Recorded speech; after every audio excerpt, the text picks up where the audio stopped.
Hi everybody, it's Mrs. Mayhugh again. I'm going to read you a little bit longer of a story today. So this is a great one for right now if your parents have a meeting that they have to be on the phone for, or if you just need a little bit of time to rest while listening to a story. The one I'm going to be reading today is called The Princess in Black by Shannon Hale and Dean Hale. Now, if princess stories are not normally your jam, keep listening because Princess Magnolia in this book is not a typical princess that you might be used to from other stories. This princess fights monsters and she has an alter ego that we'll learn about. This is a series, so if you like this one, there are lots more to pick from. So let's get started learning about why this princess is a princess of a totally different type. Okay, The Princess in Black. Chapter 1. Princess Magnolia was having hot chocolate and scones with Duchess Wigtower. Take a look at that lady. The hot chocolate was hot. The scones were sweet. The breeze from the window was warm and wishy. How lovely of you to visit, said Princess Magnolia. And unexpected. I love to meet people in homes, said Duchess Wigtower. I always uncover secrets. Secrets? Said Princess Magnolia. Yes, secrets, said Duchess Wigtower. Hidden messages, skeletons in closets, that sort of thing. Closets? Said Princess Magnolia. The hot chocolate burned her lip. The breeze knocked her curls into her face. She was no longer enjoying herself. You seem so prim and perfect, Duchess Wigtower leaned forward. But everyone has a secret. Princess Magnolia brushed crumbs off her frilly pink dress. She hoped she didn't look nervous, because she did indeed have a secret. A huge secret. A secret she didn't want anyone to uncover, especially the nosy Duchess. Just then, Princess Magnolia's glitter stone ring rang. The monster alarm, thought Princess Magnolia. Not now. What was that ringing sound? Asked Duchess Wigtower. A bird, said Princess Magnolia. She wished her ring's ring sounded anything like a bird, but it didn't. Strange bird, said the Duchess. Maybe it's sick, said Princess Magnolia. I should check. Princess Magnolia minced to the door. Her glass slippers went tink, tink, tink, tink, tink, tink, tink. You're just going to leave me here? Said the Duchess. I'll hurry back, said Princess Magnolia. She smiled sweetly. Ting. And then she shut the door softly. And then Princess Magnolia ran. Chapter 2. Princesses do not run. Princesses do not stuff frilly pink dresses into broom closets. Princesses do not wear black. And princesses most definitely do not slide down secret chutes and high jump castle walls. But then most princesses do not live near an entrance to Monsterland. Stopping monsters was no job for prim and perfect Princess Magnolia. But fortunately, Princess Magnolia did have a secret. She was secretly the princess in black, and stopping monsters was the perfect job for the princess in black. Totally different kind of princess. In the courtyard, Frimplepants was nibbling an apple. He swished his sparkly tail, he pranced his golden hooves, he gave the horn upon his brow a little toss. Clearly, Frimplepants was a unicorn. Or was he? Frimplepants' glitterstone horseshoe rang. The monster alarm! He took 3 dainty steps towards the castle wall. He looked right. He looked left. No one was watching, so Frimplepants entered a secret passage. Horn lifted off. Golden hooves slid aside. Sparkly mane and tail shook free. He came out the other side. He was no longer Frimplepants the unicorn. He was Blackie, the princesses in black, faithful pony. Just then, the princess in black was soaring over the castle wall. She landed on Blackie's back. "Fly, Blackie, fly," she said, "to the goat pasture as fast as you can. There's a nosy duchess in the castle." They charged through the forest. Birds flapped out of their way. The birds squawked. The birds cheeped. The birds sounded nothing like a ringing ring. Chapter 4. The blue monster was hungry. Monsterland was full of monsters. Some were small, some were big, some were bigger than the big blue monster. They were always eating up the good food. Now, there was a hole in the ceiling of Monsterland. The smell of goats floated in through the hole. Shaggy goats, plump goats, delicious goats. The big blue monster began to drool. Oh no. Wasn't there a rule against climbing through that hole? Yes, there was, but the monster couldn't remember why. Was it because the sun was too shiny up there? Was it because the air was unpleasantly fresh? No, it had to be some other reason. Oh, there he goes.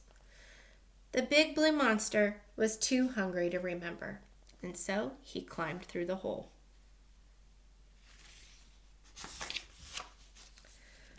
Duff, the goat boy, was not part goat and part boy. That would have been interesting. But Duff was just a boy who took care of the goats. He quite liked goats. They had honey brown eyes, they had floppy ears, and they made snuffling noises. Duff did not like goat-eating monsters. A blue arm reached out of the hole. And here the little sign says, "Monsterland, down that hole." "Not another one," said Duff, and he picked up his crook. A blue monster emerged. It was big. The monster roared. It was loud. Duff dropped his crook. His knees shook. "Help!" he croaked. In the distance, a pony neighed. Chapter 6. The princess in black galloped into the goat pasture. A big blue monster was holding a goat in each paw. It opened its mouth as wide as it would go, which was very wide. "Not so fast," said the princess in black. Blackie galloped toward the big tree. The princess in black grabbed a branch. She swung from her pony's back. She landed in the tree. "Why did you come here?" asked the princess in black.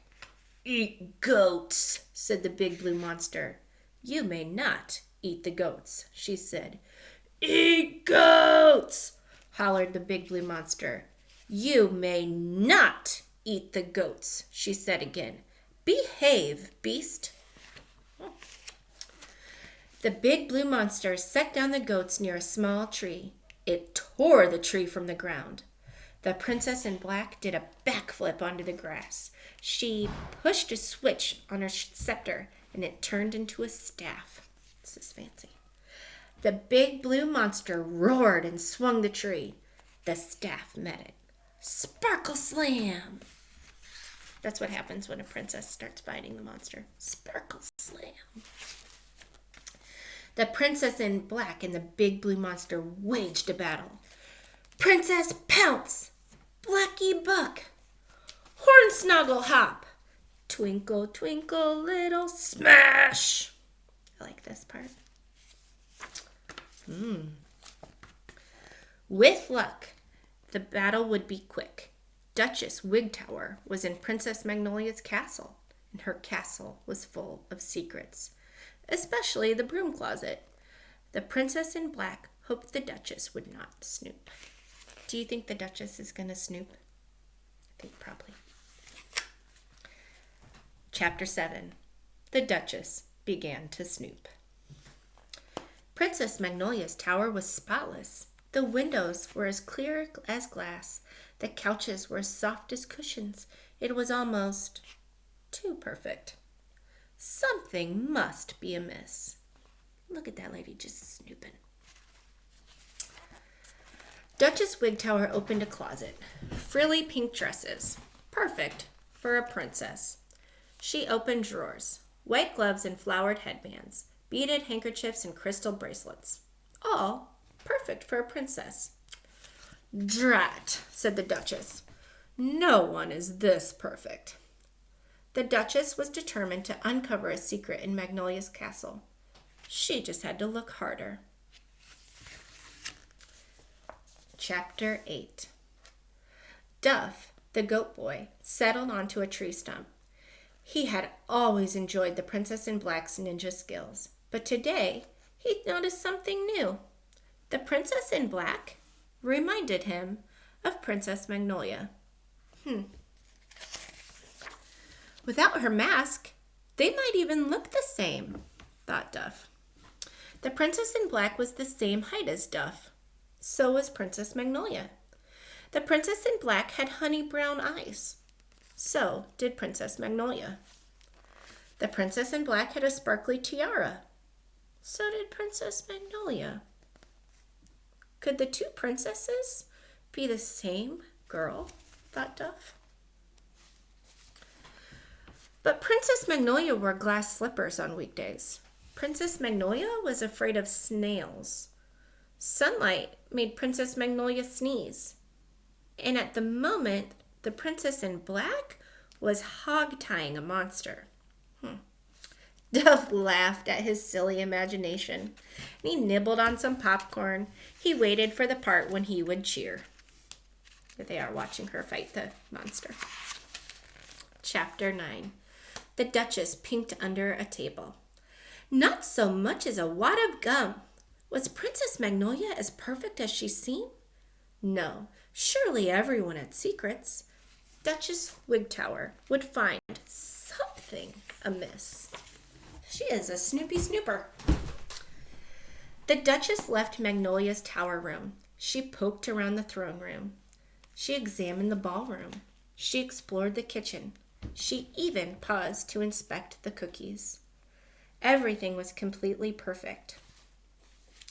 Then she noticed a broom closet. Oh no.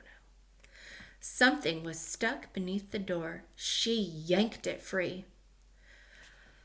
A pair of coral black stockings. Aha! Said the Duchess. Black stockings. Everyone knows that princesses don't wear black. Princess Magnolia did indeed have a secret. Duchess Wigtower's frown turned into a crooked smile.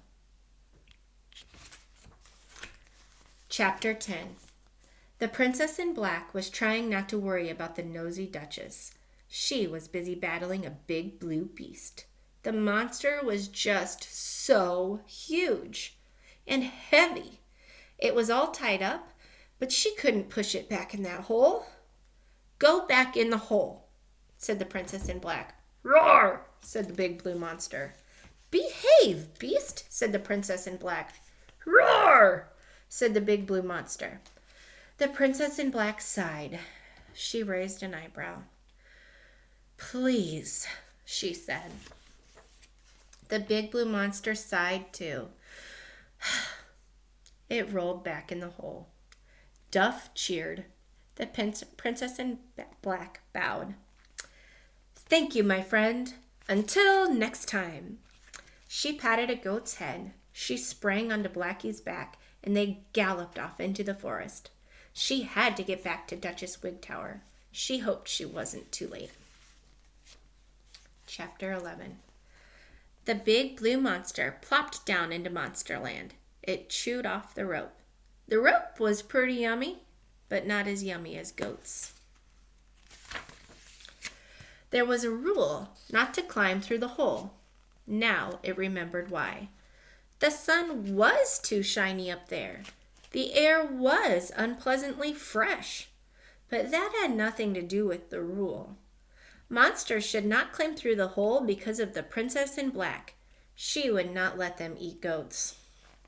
The big blue monster was going to remind the other monsters about the rule, but then it found a pile of toenail clippings. Yum, it said, and it forgot all about the princess in black. Chapter 12. Duff whistled as he walked his goats home. No goats had been eaten. That meant it had been a good day. All thanks to the princess in black. He wished he could help her, but everyone knows that goat boys do not fight monsters. Chapter 13. Duff's idea made him smile as he fed the goats. He smiled as he tugged on their nightshirts, and he smiled as he kissed them goodnight. And then Duff, the goat boy, got to work. Goat boys do not get ideas. Goat boys do not fashion masks out of capes and old goat blankets. And goat boys most definitely do not make monster alarms out of bells and ropes. But then, most goat boys are not the Goat Avenger in disguise. Duff would exercise. Duff would practice. And perhaps someday the Goat Avenger would fight beside the princess in black. Look out, monsters. The princess in black high-jumped the castle wall. She crawled up the secret chute. Going up was much slower than going down. There were spiders in the chute. There were bats. Even worse, there was one very cheeky little snail. The tunnel ended in the broom closet. When she emerged from the closet, she was no longer the princess in black. She was again Princess Magnolia. Princess Magnolia fixed her hair, she fixed her skirt, and she fixed a smile onto her face. The extra pair of black stockings she had left on the closet floor were gone, but she hadn't noticed. Chapter 15. Princess Magnolia minced into her tower room. So sorry to keep you waiting, said Princess Magnolia. All the birds are well and properly tweeting. Duchess Wigtower took a long sip of cold hot chocolate, and she smiled. While you were gone, I toured your castle, said the Duchess. Princess Magnolia froze. You did? Mm-hmm, said the Duchess, and I discovered something in the broom closet. Princess Magnolia gulped. You did? Yes, said the Duchess. These black stockings. I uncovered your secret. The Princess Magnolia gasped. You did? Princess Magnolia, these stockings are so filthy. They've turned as black as coal. You really must wash them. Everyone knows princesses don't wear black. Oh, of course not, said Princess Magnolia. Oh, how very clever of you. Princess Magnolia smiled. She knew at least one princess who did wear black, but that would remain her secret. And then down here it says, fly, Blackie, fly. What's next for the princess in black? So I hope you enjoyed this one and saw that the princess could be kind of a fierce monster fighting hero too. There are lots of adventures between the princess in black and Duff, the Goat Adventure. I hope that you like them. I have a few more downstairs in our bookcase. So if you liked this one, let me know and I will try and pull them out and read them to you too. Bye everybody.